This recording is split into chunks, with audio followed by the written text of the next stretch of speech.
I'm Eddie, and this is my story. As I was growing up, my mom and dad were sort of off and on in their relationship at times. My dad was an alcoholic, so we had to endure some of the side effects that come with that of a family member who's addicted to alcohol. And we saw a lot of the exposure to one side of my family who struggled with alcohol and drugs, oftentimes jail time. So it kind of put my brothers and I in this middle ground of observing each side and trying to figure out what we want for each other, sort of using each other as coping mechanisms to distract ourselves from the madness that we were a part of at times. But generally speaking, we grew up in a house that believed and upheld a lot of the Christian values. My dad, of course, at the time did not believe it.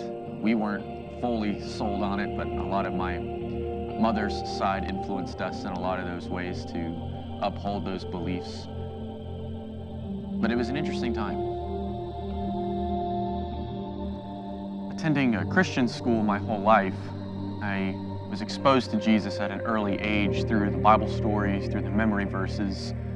So as long as I can remember, I've known of Jesus. Because of the culture of the school that I was in, I didn't have any strong oppositions to follow Jesus, but I didn't follow him for quite some time, just because I looked like everyone else around me at that school, so I didn't really see a need to follow Jesus when I thought that I was following Jesus already, just like everybody else was.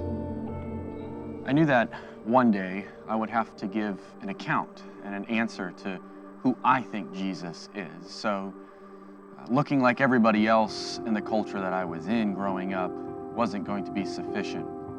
So when I was 16 years old, I decided to dedicate my life to Jesus. I was baptized in the Atlantic Ocean on Easter morning to celebrate that life change.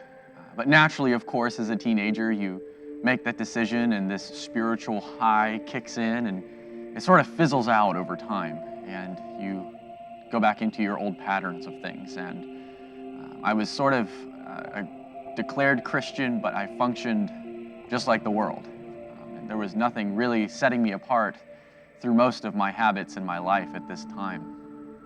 So after high school, I went to Bible college, pretty strong in my faith, willing to learn more about Jesus and the scriptures and becoming a full-time minister somewhere, someday. It wasn't until I became a teacher at a school in Virginia, a Bible teacher, where I sort of started to wrestle with some questions. COVID-19 had just hit our nation, things slowed down, and so I had a lot of time to think about a lot of things. And so I wrestled through a lot of the questions of, if God is good, why is there evil and suffering? Did Jesus really resurrect, or is all of this made up? See, a lot of me was looking at a lot of my friends from the same church that I grew up with, from the same school that I attended with, who all claimed that they were Christian, and a lot of them leaving the faith, denouncing Jesus. And I thought to myself, do they know something that I don't know? And should I also denounce this Jesus, who they seem to not want to follow anymore? I spent a lot of time reading books, watching debates, watching video after video, trying to uncover any stone to find out who Jesus really is and if Christianity is really true. It's really when I hit this moment that Jesus completely changed the trajectory of my life and what my purpose really is. It wasn't so much about, this is my life, I can do what I want to do with it, but rather, he gave me life, and I want to do what he has intended for me to do here on earth, to go out and make disciples, to think of others better than myself, to pray for my enemies.